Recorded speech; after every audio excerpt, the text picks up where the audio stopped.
It's personal between me and you, and I'm going to do you some serious harm, you big stiff idiot. Gilberto,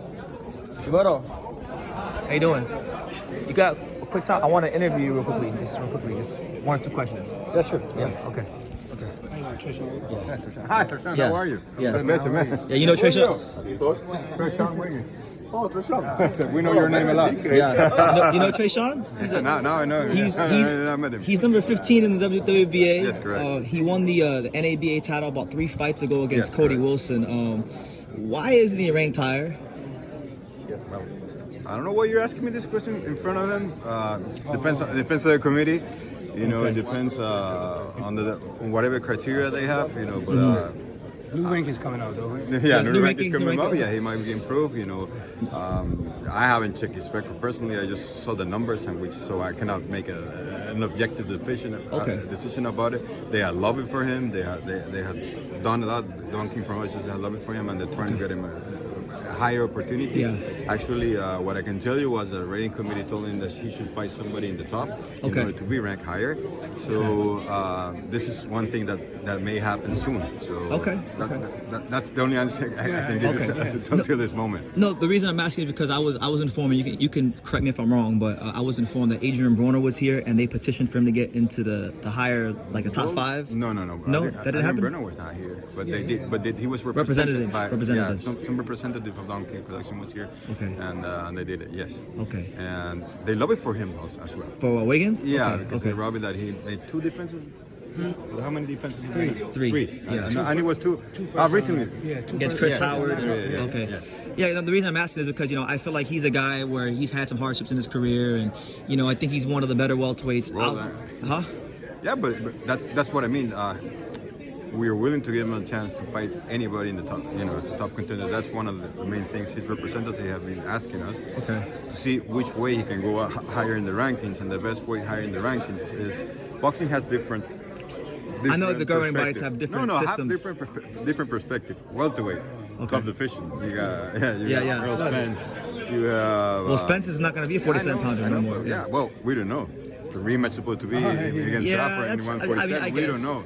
But physically speaking, he's having a hard time making the weight. You have Tanioni, Virgil Tish is not for sure going in 154, but there's a lot of talent. Thurman. Yeah, but there's a lot of there's a lot of talent in the welterweight division. Mm-hmm. There's a lot of competition, and big networks, from my point of view, monopolize chances of many fighters. This division, actually, if we want from the WBA perspective, it has been stalled for unforeseen reasons, and like Virgil Ortiz was scheduled to fight Stanionis. He was sick, he couldn't fight, he couldn't make the weight, and that has affected the rest of the division. Timetable. Also, there's one thing that happens when you get to a certain level in boxing, and we're willing to give him a path to go to that level, like Crawford, like Spence. Whenever they are in the top, at some point it gets difficult between the politics sanctioning body and the politics of business. No, I know that happens. That happened with the cruiserweight division. It crashes with one another. Yeah.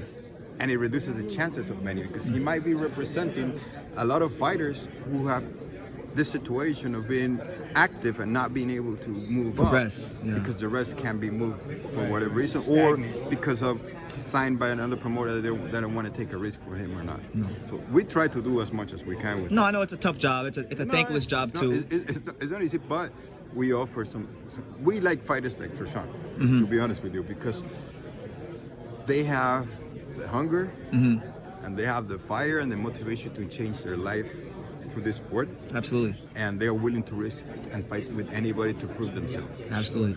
That's one thing that I can tell you. Yeah. Because he knows who the elite fighters of the division is, and he wants to be there, but for some reason there's a lot of politics that block him from that opportunity. Is to lead to that path. Absolutely.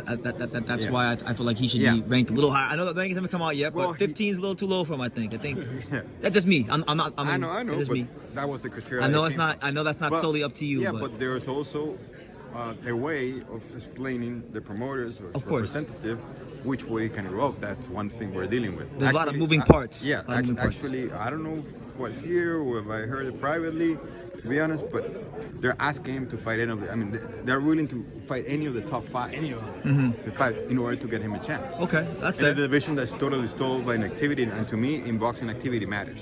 It does. That's one thing that favors him. That's one thing he favors. Staying busy, and he has a regional title from us. Obviously, that's a little bit of enhanced. From the next fight, for sure, he's gonna get a better ranking. Okay. Perhaps they overlook it. Now I have to look at it because somebody came up with it, making my case to me. I got one more question though. I would like him to face better opposition if we want Me to talk, too. and I know he's willing to. Try. You know, yeah, there's several names that can be there and fights that can be made. You know, they're in the top, and I understand. Yeah. I have a question about another fighter. Same company, Ian Green. You know, middleweight. Yes. I know he scored a big knockout victory over Vaughn Alexander. The middleweight picture for you guys is a bit weird because I know at one point you had Danny Garcia and Arizona Lara that were scheduled to fight. There was a petition here. Michael Sarafa, the mandatory contender. Okay. He stepped aside. Okay. He stepped aside from this. Yeah. To allow the fight the Garcia, but now he has requested to bring other negotiations to start. So that division's a little bit stalled as well. Yeah. Because the whole year, if you look at it, there's a lot of champions. You know. Mm-hmm. If we see what happened with the Showtime, you know, that was working directly with BBC, has hold up a lot of the divisions. Absolutely. And that's one thing we're looking at. If you want to look at the 154, it's like 20-month no defense, and the 90 like 18-month no defense. So it's a big problem in boxing right now. Activity, keeping these guys busy. Beyond the problem, we try to be as much fair as we can. Yeah, I know. Despite the written rules regarding it, but we also know that there's a commercial value in certain fighters that can improve the chances of the race too. Like if he wins an eliminator in the welterweight division, let's say Spence and Crawford are out of that picture, he will have a chance to prove himself against Stanionis or whoever is in the top right now. So you know, there's things happening. So because he's gonna, I mean, if he gets a elite fighter, his purse is gonna increase. There's dominoes that gotta fall, whatnot. Yeah, his purse is gonna increase, and that's one thing we try to do as an organization. So you gotta play around, not play around, but you know, just look exactly, you know, be strategic. Look at the landscape and see what the next move is. Because at some point, you know, it's like I just put the example of Sarafa. Sarafa saw, okay, I'm the mandatory contender. I'm not gonna get as much as money if these guys don't fight each other for whatever reason. He said, you know, there's an opportunity for me, and I would rather wait, have a fight, and then fight the winner because they're gonna pay me more amount of money. But well, it didn't happen. That could happen to him too.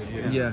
So it's a tough balance. I know it's tough, but one thing that I know, Danny Garcia's never been he's never fought at middleweight. I know he was once. No, he was 54 pounder. He fought. 156. He fought. Oh, was it 156? Okay, so he was technically that's middleweight. Okay. Okay, but like he's not really like a, you know what I mean? Like he doesn't got a body work at middleweight to have him above a guy like Ian Green. It's a little unfair. It looks like it's not gonna happen. You know? Okay. There's no date. But it was signed at one point, and he was ranked above Ian Green. And that's right. We'll have to fight Sarafa, so that's what will happen. Okay. And then I also we were approached by Ian Green people that to see if they can fight eliminator with somebody else in there. Okay. That may happen. I don't know. You know, I did believe in interim titles, but people say they don't like it. It's complex. You know, Gilberto, I'll let you go. Gilberto, I got one more question. I'm Newburgh, New York, originally, but I live in Johnstown. Representing Johnstown, Pennsylvania now. Oh, Youngstown. There's Youngstown? No, Johnstown. Johnstown. Johnstown. One last question, Gilberto. I'll let you go because I know you're a busy man. But what do you feel is the most hardest part about running a sanctioning body that people don't know, like Quality. boxing? Huh? The quality. Being equal to everybody, and everybody having a better chance. Not being partial. Yeah, bias. It is difficult, depending on the platforms. You know, the outlets that see boxing. You know, you need them, but at the same time, they deny opportunities. The networks. So you're saying there's so many networks. Well, now outlets because the networks are out. Okay, Showtime or HBO. So the streaming, the apps. Yeah. I know whoever's trying to put up fights in you know, let's say massively for eyeballs. That's the most difficult part about it, and trying to keep up, you know, be fair and give more time opportunity for everybody. Okay, all right. Thank you for watching another video on the untouchable True School Sports Empire. For more great boxing content just like this video, click right here and make sure you subscribe. Much love from sunny South Florida.